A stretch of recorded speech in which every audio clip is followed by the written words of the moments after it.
iyi santere imaze gushyuha, byaranoroshye kuva uyu muhanda wageramo. Dusigaye dufite ibibisi biza gufata abantu guhera saa 11 za mu gitondo kugira ngo birangira mu saa 5 za nijoro. Rwose ubona ko umuhanda wabaye nyabagendwa. Ibyo byatumye n'abantu bimuka, dusigaye tubona abantu inaha baza gutura inaha cyane. Rwose byazanye iterambere.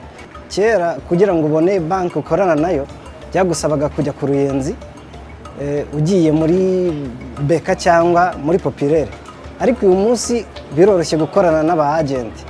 Hari ibintu byagiye biza amabranjeri, kuko ubu dusigaye tubona umugati hafi mu gihe umuntu ajyaga gukura umugati ku Ruyenzi n'ahandi. Waba wagiye i Kigali ugataha wikoreye umugati ukuye Nyabugogo, ariko ubu byaroroshye rwose dusigaye tubona serivisi hafi.